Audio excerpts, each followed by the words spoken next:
Meg forces Admiralty House staff to bake banana bread at midnight and insult Aussie farmers in drought years. During the Australian tour in 2018, the then working royals Harry and Meghan visited the town of Dubbo, about 4 hours or so west of Sydney. Meghan made the staff at the Admiralty House bake the banana bread. She wasn't happy with the first 2 or 3 versions, and eventually, after midnight, they finally made the version that she presented the next day. 1 minute she's apparently baking banana bread as a sweet gesture, the next minute she's throwing scalding tea on innocent staff members.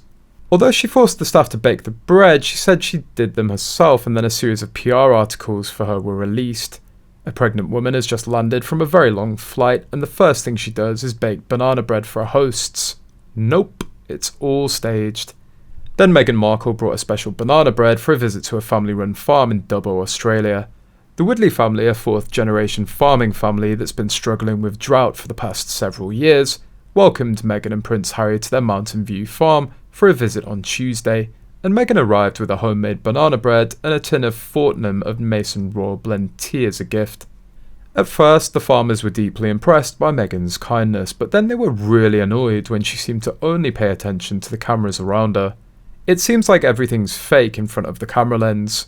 Aussie farmers feel like Meghan has no real empathy for them. It's an insult. It's all calculated and performative. She's constantly trying to manage her own PR image. That's why she lacks authenticity. She's acting like she's impersonating herself. It's what she did in some of her print interviews, wild about Harry, the cut, etc. That's why her interviewers felt her behaviour was so jarring. The Australian tour is one of the most important in the royal world, but there have long been allegations of rows with staff. If these assistants come forward, it will form the centre of the palace's bullying probe. It was a critical time. The claims include Meghan becoming upset at being given only a wing of Admiralty House, the Australian Governor-General's official Sydney residence, rather than the whole property.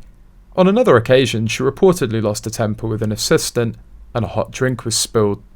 The trip appears to have highlighted the gulf between the reality of royal duties and the expectations of the former Suits star, who tells Oprah in this week's interview that the construct of palace life is different than what I think people imagine it to be. When Meghan discovered that hundreds of people were waiting outside the Sydney Opera House to welcome the newlyweds, the Duchess reportedly said to the team, "What are they all doing here? It's silly." The source told The Times that Meghan was informed they're here because they admire and support a monarch and an institution that you're representing, adding, she didn't get it.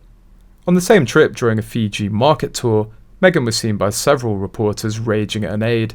Daily Mail Raw correspondent Rebecca English said she witnessed the Duchess turn and hiss at a member of her entourage, clearly incandescent with rage about something, and demanded to leave.